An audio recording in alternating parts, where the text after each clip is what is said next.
Live from our 7 Tasmania studios, your nightly news with Joe Palmer begins now. Good evening, everyone. Closing statements in the murder trial of Mark Rodney Jones have begun in the Launceston Supreme Court this afternoon.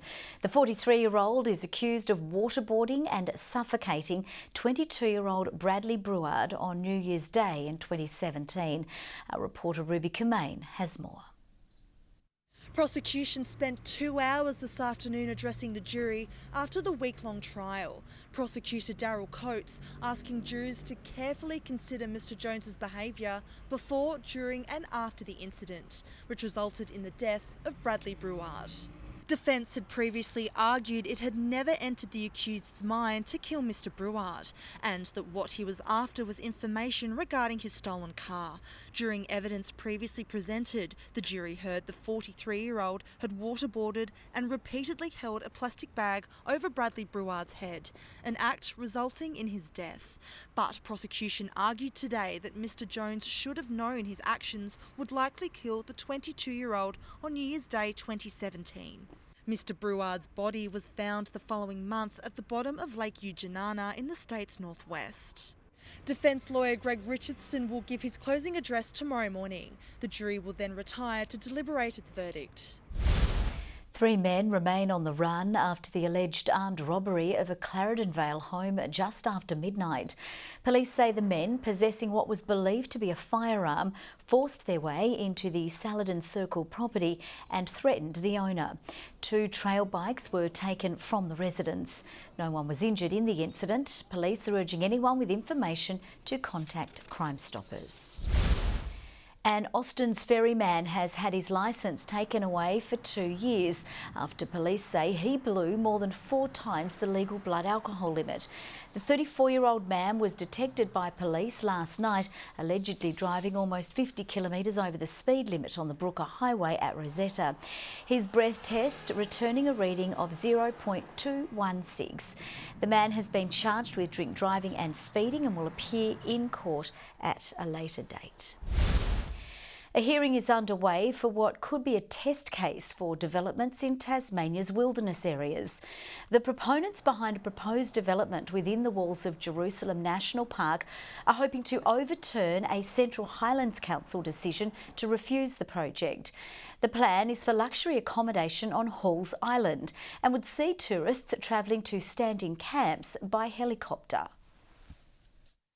I do support the process because we need to make sure that community can have their say, but also that proponents get a fair go. So it has to be balanced, and we'll await the outcome from that hearing. Depending on what happens, there's a better way to do nature tourism in Tasmania than the EOI process is attempting to do.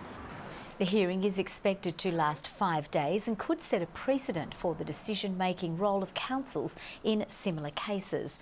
The proponent didn't respond to requests for comment. Launceston General Hospital workers have walked off the job today amid ongoing industrial action over current wages and conditions. The union are taking to the streets as it continues to fight for a 3% pay rise over 3 years. Continuing campaigning for better pay rise, change the rules, change the conditions. I just think it's fair. An increase of 2% was offered last year. And there's a sign of hope tonight in the long-running dispute over public sector wages. The nursing union is taking the government's latest offer to a member vote. That offer is a stopgap measure with a 2.1% pay rise over the 12-month agreement. The ANMF says it's not a long-term solution, but a benefit of the deal would be back pay to December. Marine safety authorities are warning Tasmanian boaters of the extra danger in winter.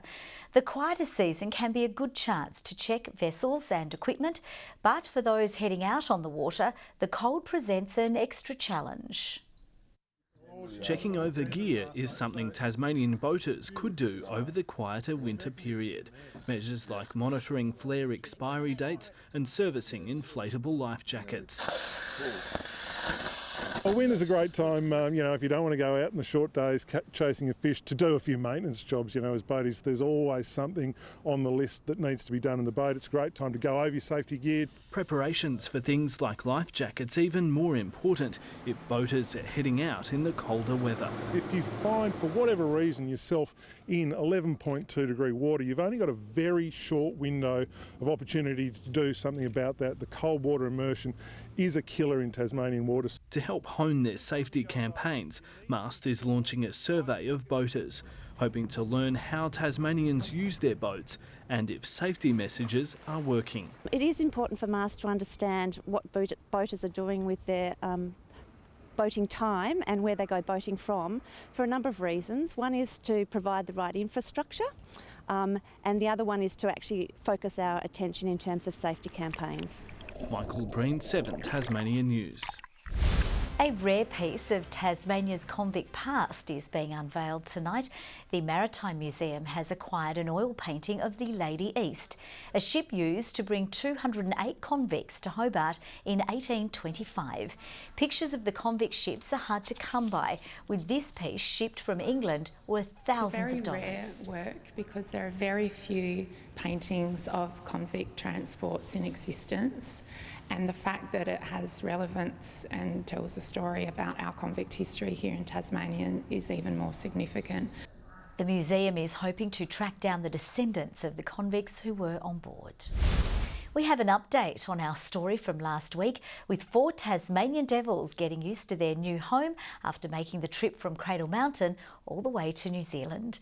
As part of a research program, the juveniles have been named international ambassadors and are already attracting attention from curious locals. Recovering from the jet lag, these 4 Tasmanian devils are a long way from home, today settling into their new surroundings in New Zealand. They're looking far more relaxed, and we've had some good training sessions with some of the staff here, and I'm heading back tomorrow, but feel really comfortable. The devils have settled in well. The male juveniles left Launceston last week. Born in Cradle Mountain, they'll now live at the Christchurch Sanctuary Arana as part of the Save the Tasmanian Devil breeding program, aiming to bolster animal numbers as the species grapples with the deadly facial tumour disease. These animals are part of an insurance population, so that's a completely biosecure population to ensure that the disease is not getting within or out of that population, so they're completely safe from the disease. That's what we work for, is the animals. It's what Arana does. We're all about conservation, and being part of the ambassador program is just an extension of that. So yeah, it's a privilege. Joining 2 older devils at the Open Range Zoo, already attracting curious crowds. But the privilege of naming the devils has been left to the locals. That's the exciting part, learning their personality. Well, one of the exciting things, learning their personalities and naming them. Michelle Wisby, 7 Tasmania News. The buzz is building ahead of the most highly anticipated game of the TSL season, a grand final rematch between Lauderdale and North Launceston at UTAS Stadium. And with both sides in stellar form, the winner will cement themselves as the true flag favourite in 2019. 2 years in a row, the sides have met in the decider, and 2 years in a row, Lauderdale have been left wanting. But off the back of an impressive come-from-behind win over fellow heavyweights Glenorchy, the Southern Bombers will head north this Saturday, brimming with belief. To know that we're able to claw back margins like we did on the weekend is a big feather in our cap, I think, and just to know that we have that confidence that at any stage we can open up a game and really score when we need to. North Launceston showing why most still consider them the side to beat this year, however, keeping North Hobart to just 2 goals over the weekend to storm home the 91-point winners. But with the latter leading Lauderdale, the only side to get the better of their northern rivals so far in 2019, the reigning premiers will need to be on song right from the opening bounce. They're going to be pretty hard to beat. I'm really liking to get them out here on UTAS. I want to see what they can do out here, and obviously we know they play their ground really well. So that was a tough road trip, but I'm really excited to get them out here and see what we can do against them. Obviously they're just a good side no matter where you play them, but at their home ground and having to travel makes it bit more difficult. So it'd be a pretty big scalp to get. And Smith says he'll be out to prove a big point in the middle against State ruckman Alex Lee.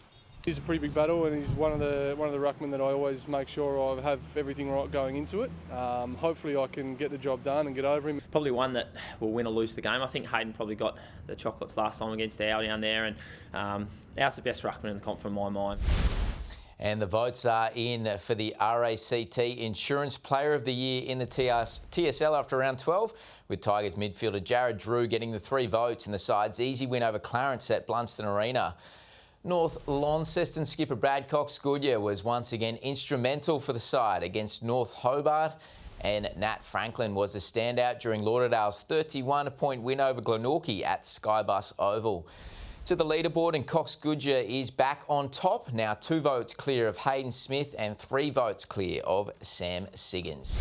Meantime, Matthew Wade has sent another big message to national selectors ahead of the Ashes series, belting the quickest century by an Australian in List A history against county side Derbyshire overnight. The Tasmanian Tigers captain smacked 155 from just 71 balls to help the side along to victory and record his 2nd ton of the UK tour. Meantime, Hobart paddler Sarah Hoare has claimed bronze in the women's 4 event at the Rowing World Cup in Poland to help the Aussies top the medal tally. To soccer, and South Hobart will get the chance to give their NPL title hopes a big boost this weekend when they travel to Valley Road to take on the Devonport Strikers. South now sit 8 points behind the ladder leaders with a game in hand following their 2-0 win over Glenorchy Knights. Of energy, and they put themselves around the pitch, and they score goals. They're a good side, so we know we're going up there for a tough game, but we're in good form to do that. Meantime, Blunston Arena is shaping up as the likely ground for the side's FFA Cup round of 32 clash if they happen to draw a home game against an A-League side. The draw is scheduled for Wednesday night. Organisers of the weekend's Australian Rally Championships in Launceston have hailed it a massive success, with the event's popularity securing its future in the state for years to come, while drivers have praised our roads as nothing short of world class. Before tackling the forest surrounding Launceston, a crowd of around 6,000 people was treated to a taste of the action during a special stage under the lights of York Park. It was good to bring the local guys in, the mainland guys in, show off their wares, show the crowd what they can do. It was great to see a lot of Launcestonians come out after work on a Friday night. It set things up for a huge couple of days of racing as drivers tackled around 200 kilometres of the toughest rally terrain Tasmania has to offer. Always we've had the best roads in Australia. As silly as that might sound, we all sound a bit biased, but the national guys come down here and love our roads. Toyota drivers Harry Bates and John McCarthy proving the standout amongst the world-class field, claiming their 3rd round win of the CAMS Australian Rally Championship,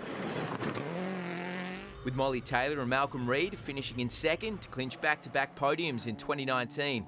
Tasmanians Timothy Orty and John Mitchell, the best of the local contingent, in 5th. Yeah, very, very happy. I feel like John and I have had a very, very solid weekend, probably our best. Very satisfying feeling from our side of the car, but also, you know, it's to show that when we got everything working, you know, the pace is going to be there. Got really good support out of Launceston City Council, Events Tasmania, Subaru, so we plan to be here for the next 4 to 5 years at least. Meantime, Alex Peroni has been hindered by car issues during round 2 of the Formula 3 Championships at the Paul Ricard circuit in France overnight. The Tasmanian started on pole and led for half of the race before tyre issues saw him drop off the pace to finish up in 14th. Peroni now sits 15th in the overall standings, ahead of round 3 in Austria later this month. Good evening. Well, I don't remember a day where the temperature sat around the 10-degree mark, but it really felt half that in reality. Very chilly 9 in Hobart. Launceston made it to double figures, and 11 the top for Burnie and Devonport. The warmest, let me rephrase that, the highest was 14 on Flinders Island, while Lyawini dropped to -10, and it felt like -10. St Helens and Friendly Beaches 13, Strawn 12. Lyawini had the biggest swing in temperatures, recording a high of 10. Grove 9 today, and Ooze a top of 5. Most of the cloud around the state today, around the northwest and northern parts of Tasmania. It started to build up there late this afternoon, plenty off the east coast. A mid to high level band is over most of South Australia, reaching over the Bight. An active surface trough near northeast New South Wales is producing thunderstorms. Tomorrow, a high moves slowly over the Tasman Sea. A cold front is there over the eastern Bight with another south of WA. North to northwesterly winds at 20 to 30 knots over the west, but generally up to 10 to 20 knots elsewhere and lighter inland. A strong wind warning From South East Cape to Sandy Cape.